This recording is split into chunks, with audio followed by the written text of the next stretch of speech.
Quick question.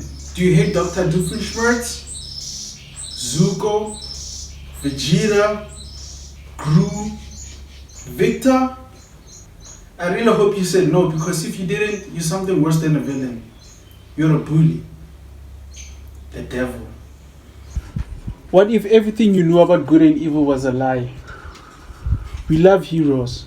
We cheer for them. We want to be them. But real heroes, just like villains, aren't born. They are made by the devils and bullies of this world. Just like some of you watching this. If you're wondering what I'm doing, I'm flying. Can't you tell? We love to hate villains, but we always forget that villains are victims too.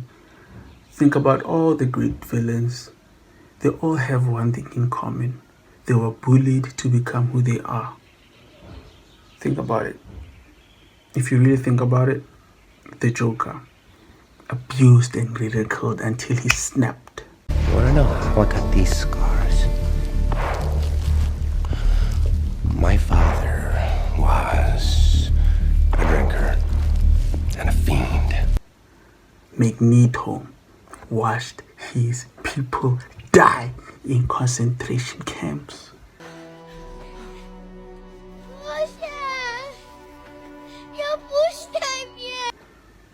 Zuko burned and humiliated by his own father. You will learn respect, and suffering will be your teacher. I looked away. His own father. Villains are made. Villains are made. And the worst part is that they could have been heroes. Good heroes. What separates a hero from a villain isn't their pain, is what they do with it.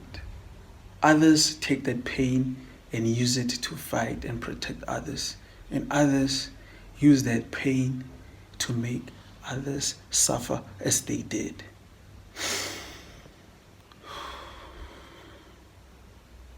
Let's be honest. If you had to choose between revenge and justice, what would you choose? Heroes turning into villains. What am I saying? Villains turning into a hero is one of the most powerful transformation in storytelling. Have you ever wondered why some villains turn into heroes? Not every villain can turn into a hero, but some do. And those who turn into heroes already have raw ingredients of what a hero is. Number one is purpose. It's just that theirs is misguided. For example, Magneto wanted to protect the mutants. Number two, Zuko wanted to regain his honor. I want my honor, my throne. Number three, Thanos thought he was protecting the world. Actually, the universe. Watch the sunrise on a grateful universe.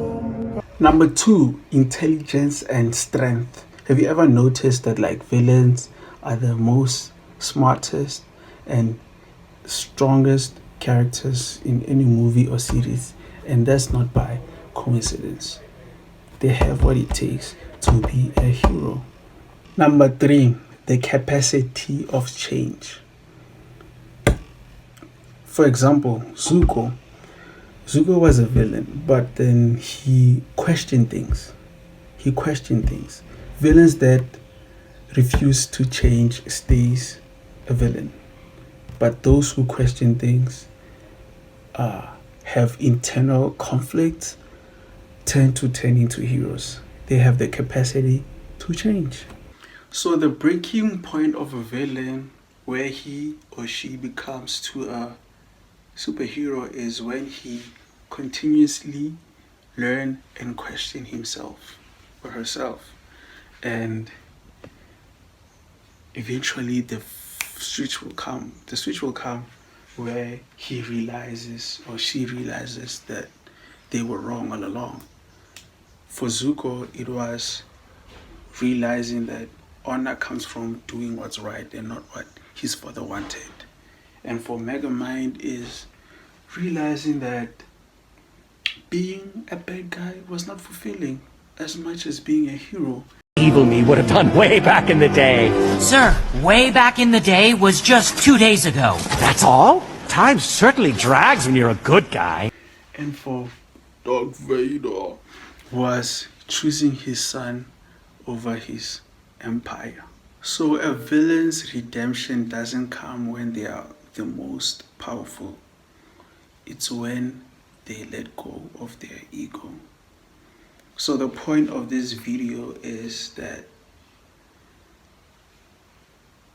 villains know there is yin and yang. They have accepted their evil side and their good side. But then if you only became a hero, you only know the good side. And some heroes do not accept their dark side. So they're most likely to become villains. And we all know that heroes make the worst villains. Worst is in they become more bad than the villain. That made sense. Hopefully, I hope so.